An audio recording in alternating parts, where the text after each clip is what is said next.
Hey everybody, it's Galen from the Portland Chess Shop here to bring you a chess shoutcast, and I am following White is Sugar Magnolia against GM Graxal.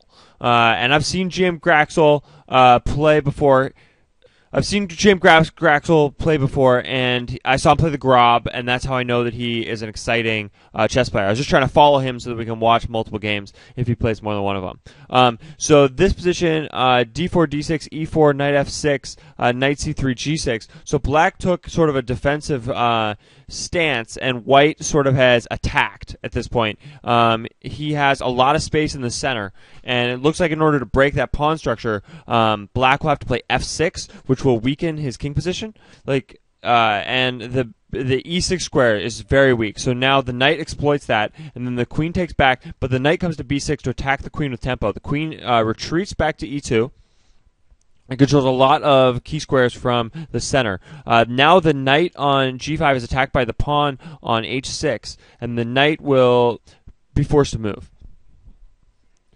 No, the knight doesn't move. He just defends it, saying that, okay, you take my knight, I'm going to open the H file. It's going to be checkmate. I love this move. Okay, so black immediately knows that he needs to defend immediately and moves his knight to d5 to try to get a knight in the center to try to stop White's attack. White played g4, controlling more squares and keeping the... This is just such an awesome move. All right, so White has played g4 and knight e4. Knight e4 is really strong, and the rook is on d8. Black can't really do very much yet, but he's gonna have to. The thing is White's gonna have to move forward in order to try to finish off his opponent. And right at that point, Black is hoping that he can deflect it. Black can find something. Okay, so the knight takes on f4. This looks like a knight sacrifice, and now the queen takes. The black has found a very active way. The rook on h4 now looks pretty awkward. We'll have to think about the material.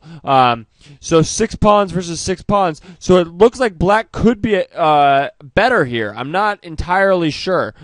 We see that white has 3 pawn islands and black has 2, which should favor black. And the rook on h4 is weaker than the other rook. So it looks like, although I love white's idea behind h4, he needed to play for checkmate immediately. To have any sort of a chance, because he was down a whole knight, so his opponent was able to sacrifice a knight back in order to equalize quite easily.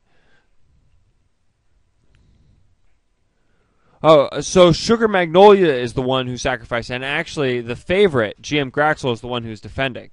So Sugar Magnolia was sort of trying to play in an attack of a dynamic way, like I've seen Graxal play before. That's probably why he was so easily able to deflect it, is because he's such a strong attacking player himself. He kind of knew the ideas behind his opponent's, try. So the rook comes to d3, and trying to trade off the rooks, trying to do a knight versus the bishop. But the bishops are really better than knights. Like, the better I get at chess, the more it becomes evident that bishops are really, really good. So the bishop goes to f4. The knight now is pretty much posted on the center square because it wants to keep that g5 pawn. So now the knight moves. The knight moves to c5, attacking the pawn on b7. Oh, yeah, I forgot I can use this as a telestrator. So the knight is attacked. The knight moves back. That's pretty good. So now we see c4 is played. C5 is played. I don't know, trying to trade off some pawns. So white moves forward. Pawns are not traded. He defends. Pawns are traded. So white wants to trade off pawns because if both players run out of pawns, then I don't know, it ties, because you can't checkmate with a knight or a bishop. You need to turn one of the pawns into a queen. So your pawns are really important, and the knight and the bishop are like the defenders of those pawns. So f5 is played, gaining a lot of space. But look at this king. This is a pretty good king. But the king is on a dark square, and it looks like the dark square bishop will be able to show its influence. In terms of time, that's actually the most significant factor here, is Graxal has a better position, the moves are more intuitive, and he's way up on time. So white is going to run out of time. and it's just a matter of seconds. Even these pawns are on dark squares. This position really favors black. Checks again, and just one step at a time. I like the way that he moves forward here, and he just pins the knight. Nice. So hopefully he plays again. Let's do it. Yes. All right. GM Anat is playing white against my favorite, the Graxal from Spain. So Anat is from Israel, and Anat leads with a Sicilian. Graxal defends with a Najdorf. Dun dun dun! The Najdorf, the best opening ever. So this is like Kasparov's favorite opening, Bobby Fischer's favorite opening. It's like my friend used to say, "You don't choose the Najdorf chooses you," because it's just like the sharpest, like most exciting, most asymmetric, most like post hyper modern opening. Like Nimzovich came up with like hyper modern ideas, like tack the center from the sides and stuff. But the Najdorf is like beyond that because those concepts don't apply anymore. That's why I say that it's like post hyper modern. So we see that both sides have castled kingside. White is now pushing h5, which I think is pretty good. My understanding of this move is that like you're trying to play h4, and then that knight that's on b3 becomes really awkward. Either has to retreat back into your base, or usually the squares moving forward are defended pretty well. So that's an idea in some of these Sicilian Najdorf positions. I know because I have watched the Kasparov chess-based Najdorf videos, and that's why I play the Najdorf myself. I didn't choose it; it chose me. So bishop e3 is played right here, attacking the queen. The queen retreats.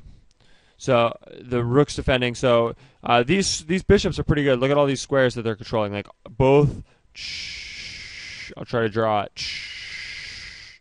Right. So these bishops are pretty solid. These pawns controlling all of these squares. Right. And then it's just about finding space for the rest of your pieces. Black, though, like this bishop, see how active it could be if like the knight or the pawn disappeared? So when the position opens, this bishop will actually become really, like it's influencing a lot of squares. This rook moves here, defending here. This is only attacked once. Defended by the queen. The queen is a good defender here. Also, the queen isn't able to be attacked very easily from this position.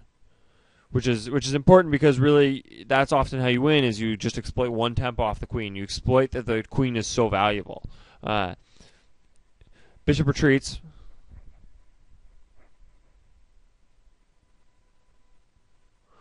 White is thinking. White's down a significant amount of time here. His position's pretty good, but it's not really too easy to find good moves.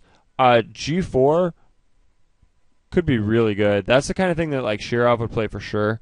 Other really good attacking players, because in this position, like if they can't break it, then their knight's retreating, and I don't know. You can just try to finish them, like.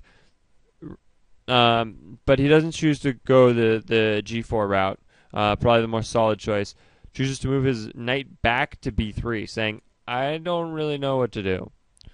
Black moves his knight back as if he has a plan in mind.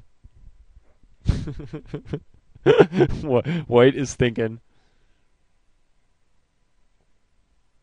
I think GM Graxal does have a plan in mind. That's my suspicion. So H3 is played. Doesn't seem like a useful move.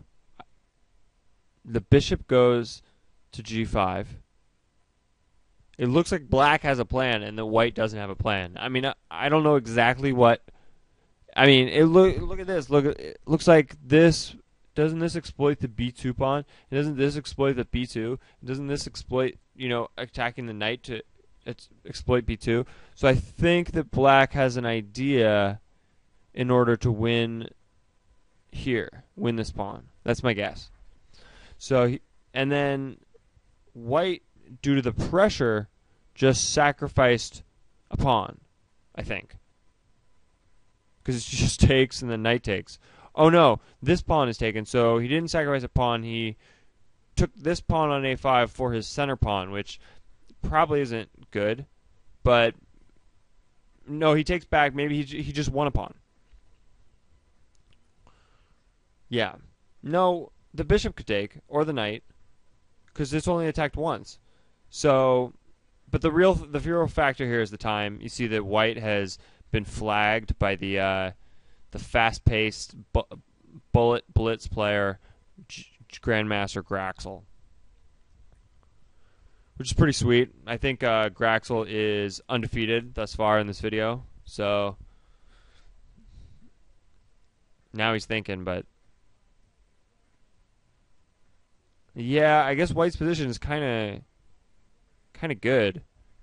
Like, it looks like white could kind of attack. Like, I mean, he can threaten checkmate in one. He can elevate his rook, maybe. I don't know. This could fall. But, yeah, black just needs to find, a defense here. He needs to know how to pause before the end of the game. He finds f6, which looks like it's preparing the pawn move. So the bishop moves to attack the rook, but he's only got a second. Attacking a rook, you can't finish the game by attacking the rook. So 1 second left, but black only has 20 seconds left. But now it's over. Okay. So an admirable attempt by Grandmaster not, but Grandmaster Graxal takes it down. Hey chess fans, it's Galen from the Portland Chess Shop, back for the third part of this video. So Grandmaster Graxal is white again, playing against Grandmaster El Habanero. So I saw El Habanero play earlier today. I'm not sure if it was the game that I was just casting, so my memory is pretty weak. But we see an opening. The opening started with c4, knight f6, knight f3, g6. G3, G. So like both players have fianchettoed a bishop. It looks like white has a lot of pawns on dark squares and black has a lot of pawns on light squares. The knights on I don't know. Okay, so white's knight has moved forward to the center. That's pretty sweet. So he's saying, here's my advantage. I have this powerful knight. So it's kind of a positional opening. I prefer tactical lines. Like I just love attacking the king. That's just the most fun thing ever. But I'm pretty sure that Graxal will find a way to attack this king. The king does have a weakness here. Nothing on f7. But for black, he could be thinking it's a strength because he could swing around. But this is a sacrifice? Oh yeah, he just sacked the knight on d5, and then now he takes the bishop, attacking the king and the rook. I called that. I said he would exploit a weakness on f7, and then there he did. Oh, 17 move Grandmaster checkmate by Grandmaster Graxal. Yes.